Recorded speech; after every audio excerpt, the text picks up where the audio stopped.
Desde o início do século XX, quando Einstein apresentou sua teoria da relatividade, só se fala e se ensina a relatividade do tempo, ou seja, que o tempo passa diferente para um mesmo relógio se esse relógio estiver em situações diferentes. Então, nós vamos ver por quê, qual é a causa da diferença de tempo nos relógios. E para isso nós vamos estudar e perceber que a causa é uma lei de Newton. A causa nunca foi explicada, nem por Einstein, nem pela física. Vamos ver qual é a causa que faz com que os relógios tenham paradoxos em certas circunstâncias ou funcionem diferente. Como no GPS, por exemplo, porque há necessidade das correções e assim por diante. A primeira lei de Newton, a lei da inércia, diz: inércia é a resistência de um corpo. Ou melhor, inércia é a resistência que um corpo oferece para modificar seu estado de repouso ou de movimento. Inércia é a resistência que um corpo oferece para modificar seu estado de repouso ou de movimento. Assim entendemos que é mais fácil empurrar ou movimentar 1 quilo do que 1000 quilos. 1 quilo tem menor inércia do que 1000 quilos. E assim entendemos que menor peso tem menor inércia. Maior peso tem maior inércia. Seria muito mais fácil fazer girar o relógio de 1 quilo do que fazer girar um relógio de 1000 quilos. Imagine, a pilha para 1 quilo seria de muito menos energia do que a bateria para virar 1000 quilos, devido à inércia ser maior. E aí entra a questão peso. Quando se fala em inércia, fala-se em peso. O que é peso? Peso é a resultante da ação da gravidade sobre um corpo. O peso é a ação da gravidade que resulta sobre um corpo. Por exemplo, um corpo X terá certo peso e certa inércia se ele estiver próximo a um centro de gravidade. Se esse mesmo corpo se distanciar do centro de gravidade, seu peso diminuirá. E também, é claro, diminuindo o peso, forçosamente diminuirá a sua inércia. Vamos ver aqui exemplos práticos.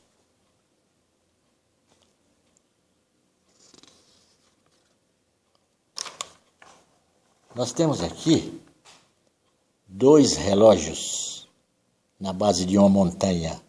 Relógio número 1, relógio número 2. Esses relógios são idênticos. Vamos supor que cada um deles pese 1 quilo.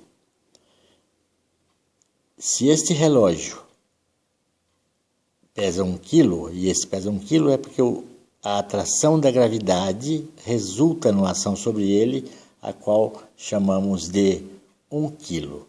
E aqui está o pico da montanha. Vamos ver esses 2 mesmos relógios idênticos numa situação diferente.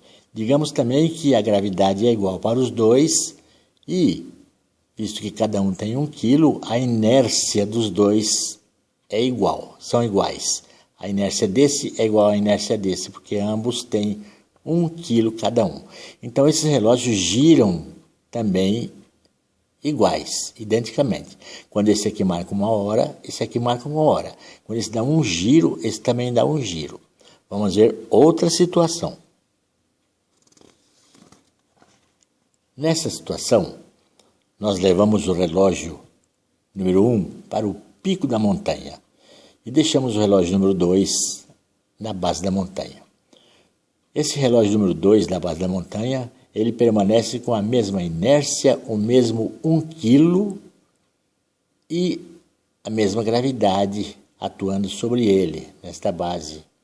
Mas este que subiu lá para o pico da montanha, este aqui, aconteceu algo diferente com ele. Aqui, a atuação da gravidade é menor.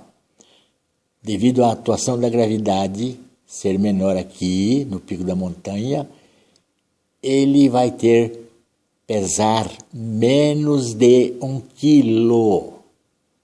É imperceptível porque a distância aqui é pequena, mas pela física podemos entender que ele pesa menos de 1 quilo, porque a atração da gravidade aqui é menor. Se ele pesa menos de 1 quilo, ele tem menor inércia do que este de baixo. Não podemos fugir dessa verdade física. Este relógio do pico da montanha, ele pesa menos do que o relógio da base. Então, o relógio de cima do pico, ele tem menor inércia, menos peso e menor inércia. Logicamente, ele, tendo menos peso, e tendo menor inércia, ele vai girar mais fácil. É mais fácil fazer girar os ponteiros dele do que os ponteiros do seu irmãozinho, que ficou aqui embaixo, que pesa 1 quilo. Esse pesa 1 quilo, esse pesa menos de 1 quilo, esse tem menos inércia, porque tem menos peso, ele vai girar mais fácil. Se ele vai girar mais fácil, ele vai se adiantar. Ele vai dar mais giros do que esse aqui. Por isso que é comprovado que na base de uma montanha, um relógio tem certo movimento, que é o movimento do solo da Terra, de acordo com o solo da Terra, pela atuação da gravidade, não é? Pelo peso dele, pela inércia. E o de cima vai girar mais fácil, ele vai se adiantar. Esse relógio do pico da montanha está sempre adiantado em relação a esse, porque é mais fácil ele girar, porque ele tem menor inércia. Então é a inércia que faz o paradoxo dos relógios, a inércia que faz o relógio adiantar ou se atrasar, dependendo do caso. Aqui no caso, menor inércia, ele se adianta. Vamos ver uma outra situação?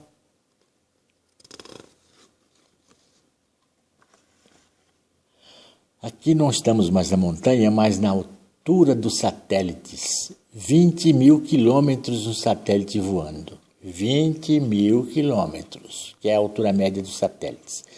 O mesmo relógio, um ficou aqui embaixo, suponhamos que pesa 1 quilo. Não é uma verdade isso, mas suponhamos. E suponhamos que o de cima o irmãozinho desse, idêntico, subiu e está lá no satélite em órbita. Ora, ele vai pesar muito menos de 1 quilo agora, porque a altura é muito mais, ele está muito mais distante do centro de gravidade. Ele vai sofrer a ação da gravidade muito menos. Então, o peso dele vai ser muito menor do que esse aqui, fisicamente falando. Então, a inércia dele será muito menor do que a inércia desse. Por isso é que o relógio do satélite, então, gira mais rápido, porque ele funciona numa região onde a atuação da gravidade é menor, então há menor inércia. Então, comprovamos que pela diferença das inércias dos relógios é que eles se adiantam. Por isso é que os relógios de fábrica do sistema GPS têm que vir corrigidos de fábrica para compensar esses problemas da defasagem dos relógios, da relatividade que Einstein ensinou. Por quê? Porque senão os navios não acertariam o seu rumo, os seus pontos de destino, e também os aviões e todos que usam navegações. Então, comprova-se que é a inércia. E a inércia o quê? A primeira lei de Newton. Então, Newton explica a relatividade dos relógios de Einstein. Não é verdade? Não estamos inventando isso. Quem tiver argumento diferente e que seja científico, que mostre. Mas esta aqui é um conceito, este é um conceito verdadeiro. A inércia rege o funcionamento do relógio e, portanto, a relatividade de Einstein. Então, Newton explica Einstein. Bom, mas nós aqui falamos de gravidade. Vamos, ao invés de falar de gravidade, vamos agora falar de outro fator que afeta os relógios. Não será mais o fator gravidade, mas sim o fator velocidade. O fator velocidade. Então, já explicado o caso da inércia pela gravidade, que afeta a relatividade dos relógios de Einstein, a relatividade de Einstein, então vamos agora à velocidade.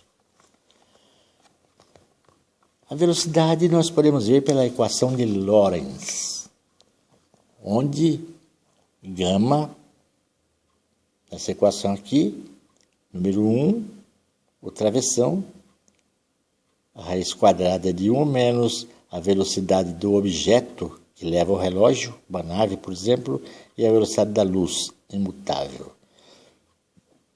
Achado isso, acha-se o fator gama. Achado o fator gama, basta dividir o tempo do relógio em repouso terrestre por gama e nós teremos o tempo dilatado em voo. Também existe essa máxima: maior velocidade, maior fator de Lorentz. Maior velocidade, maior fator de Lorentz. Maior energia cinética também, porque quanto maior a velocidade, maior a energia cinética. Sendo maior a energia cinética, maior será a inércia, porque energia tem inércia. E a inércia segura e atrasa o relógio. Não é nenhuma novidade. Não é nenhuma novidade isso, porque na era pós-Newton ensinava-se que a inércia era a propriedade da matéria. Todo mundo pensava, a inércia é uma propriedade da matéria. Realmente, a inércia é propriedade da matéria. Mas quando Einstein trouxe a teoria da relatividade, ele surpreendeu o mundo da física falando sobre a inércia. Não é só a matéria que tem inércia, a energia também tem inércia. Ou digamos, a inércia é também uma propriedade da energia. Não se pode negar isso na física. Segundo a teoria de Einstein, é mais difícil você empurrar um corpo quente, que tem energia, do que o mesmo corpo frio, que tem menos energia, pois o corpo quente tem mais energia térmica, e isso é inércia, do que o corpo frio. Conclui-se assim que quando um corpo oferece mais resistência à mudança de movimento ou tem maior inércia, é porque ele tem maior quantidade de energia. Então aqui nós vamos falar sobre um tipo de energia. Nós estamos falando de velocidade, então nós vamos falar sobre energia cinética, não é? Então, quanto mais energia cinética, é porque tem maior velocidade. Então, esse corpo, ele vai ter mais inércia. Assim, pelo fator de Lorentz, gama, a mesma equação aqui, quanto maior a velocidade do objeto que leva o relógio ao quadrado e depois dividido por velocidade da luz ao quadrado também, então o fator gama vai ser um determinado fator. Então, quanto maior a velocidade, por exemplo, 90% da velocidade da luz, 2,29. 99%, 7,08. 99,9, 22,36. 99,99937% da velocidade da luz vai dar quanto? 281,7. Que números são esses de fator gama? Apenas isso. Quando nós temos uma dessas velocidades, por exemplo, 281. Aliás, por exemplo, a velocidade 99 0,99937 aqui do objeto levando o relógio, o fator gama vai dar 281,7. 281,7. O que significa isso? 281,7 significa que enquanto o relógio da Terra dá 281,7 giros, o relógio da nave vai dar um giro apenas. Enquanto aqui dá 2,29 na Terra, o outro vai dar 1. Enquanto dá 7,08, o outro vai dar 1. Enquanto dá 22,36, o outro da nave vai dar 1. 281,7 aqui em voo, né? Devido a essa velocidade, 99,99937, aqui vai dar 1. Olha que diferença de giros dos relógios. O que vai amarrar os giros desses relógios? É a inércia produzida em voo devido ao quê? A energia cinética daquele relógio que está voando. A energia cinética ela produz grande inércia. Quanto mais velocidade, mais energia cinética. E quanto mais energia cinética, mais inércia. Quanto mais inércia, mais vai travar o relógio. Vai travar aqui assim, de acordo com essa tabela, de acordo com a equação de Lorentz. Então, a gente entende que é por isso. Newton, a inércia de Newton explica a relatividade do relógio de Einstein. Mas você também é provado por outros meios? Sim, quando se impulsionou em aceleradores elétrons, elétrons e aceleradores, a certa velocidade, com certa energia, eles atingiam certa velocidade. Aí, nos aceleradores, aumentaram a energia mais ainda. Por exemplo, assim, com 0,5 milhões, meio milhão de eletronvolts, eles chegaram a 260 mil quilômetros por segundo. A 1 milhão de eletronvolts, eles chegaram a 280 mil quilômetros por segundo. A 1,5 milhão de eletronvolts, eles chegaram a 290 mil quilômetros por segundo. Aí o experimentador, o cientista, colocou 4 milhões e meio de eletronvolts. Eles chegaram quase a 300 mil quilômetros por segundo, só que aí quase cessou, não foi mais. Isso foi um teste para a velocidade limite, que é a velocidade da luz, não é? Mas então, há certa velocidade que o elétron não vai mais. Pode acelerar, pode colocar energia, pode fazer o que quiser, ele não vai. E por que ele não vai? Sabe qual é a resposta? A inércia. A inércia. E veja o que Einstein disse sobre isso. Perguntado a Einstein sobre por que um elétron acelerado até certo ponto, por mais que se acelere, por mais que se coloque energia, ele não vai mais e quase cessa o movimento, Einstein disse assim: quando um trabalho é aplicado num corpo e esse corpo não aumenta mais a sua velocidade, disse Einstein, ele deve ter aumentado a sua inércia, ou seja, a resistência em aumentar a sua velocidade. Vou repetir o que Einstein disse. Quando um trabalho é aplicado num corpo e este corpo não aumenta mais a sua velocidade, ele deve ter aumentado a sua inércia, ou seja, a resistência em aumentar a sua velocidade. Então, o que regula, o que restringe os relógios, o que breca o movimento dos relógios em altas velocidades é a inércia. Então, nós não podemos... Existe a prova aqui dos aceleradores existe a própria declaração de Einstein, que é a inércia que breca o movimento dos elétrons no acelerador, e nós vimos por A mais B aqui que a inércia breca os relógios na gravidade, no caso aqui da nossa montanhazinha, lembra? Nossa montanhazinha, no caso da montanha. Vimos lá no caso da órbita dos satélites, não é?